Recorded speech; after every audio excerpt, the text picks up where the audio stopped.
রক্তক্ষয়ী এক গণঅভ্যুত্থানে ক্ষমতাচ্যুত ৬ মাস পর শেখ হাসিনা সামাজিক যোগাযোগ মাধ্যমে ভাষণ দেন। আর এই ভাষণকে আওয়ামী লীগের প্রত্যাবর্তনের চেষ্টা হিসেবে গ্রহণ করে বাংলাদেশের বিক্ষুব্ধ জনসাধারণ, যার ফলে দেশ জুড়ে সৃষ্টি হয় ভাঙচুর এবং অগ্নিসংযোগের ঘটনা। একটি ভাষণেই দেশের মানুষের এই প্রতিক্রিয়া দেখে অনেকেই ভাবছেন, বাংলার মাটিতে শেখ হাসিনা কোনোদিন পা রাখতে কি ঘটবে।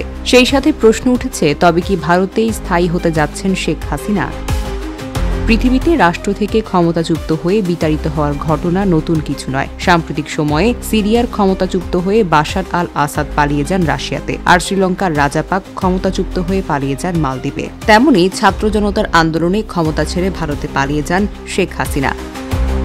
শুধু সাম্প্রতিক সময়ে নয়, নিজ দেশের ক্ষমতা ছেড়ে অন্যত্র পালানোর ঘটনা ইতিহাসে অনেক ঘটেছে। তার মধ্যে সবচেয়ে উল্লেখযোগ্য একটি ঘটনা হল ১৯৫৯ সালে যখন তিব্বতে চীনের অভিযানের মুখে দেশ ছেড়ে পালাতে বাধ্য হয়েছিলেন বহুল পরিচিত তিব্বতী বৌদ্ধদের আধ্যাত্মিক নেতা দালাই মা। তখন লাসায় চীনা সৈন্যদের চোখ এড়িয়ে ৫ দিন পার্বত্য পথ পাড়ি দিয়ে দালাই লামা ভারতে পৌঁছান। ভারত তখন দালাই মাকে রাজনৈতিক আশ্রয় দিয়ে তার আবাসনের জন্য একটি এলাকাও ব্যবস্থা করে দেয়। পরবর্তীতে উত্তর ভারতের ধর্মশালাতে প্রায় ৮০,০০০ তিব্বতী সহ বসবাস করা শুরু করেন। এই ঘটনা তুলে ধরার মূল কারণটি হল রাজনৈতিক ব্যক্তি হিসেবে ভারতে বিভিন্ন দেশের নেতাদের অবস্থান ছিল এবং আছে।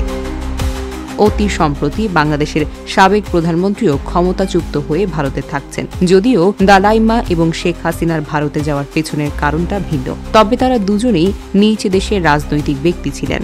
এদিকে ভারতে বসেই ৫ই ফেব্রুয়ারি শেখ হাসিনার ভাষণ দেওয়া নিয়ে বাংলাদেশে যে পরিস্থিতি সৃষ্টি হয়েছে তাতে অনেকেই ধারণা করেছেন শেখ হাসিনা বাংলাদেশের প্রত্যাবর্তন অনেকটা অকল্পনীয়। কেননা তার এক ভাষণেই ধানমন্ডি ৩২-এর বাড়িঘর ভাঙচুর করে একাকার করে দিয়েছেন বিক্ষুব্ধ ছাত্র জনতা। এমন অবস্থায় তিনি বাংলাদেশে ফিরে আসলে কি পরিস্থিতির সৃষ্টি হতে পারবে তা ভাবাই যায় না।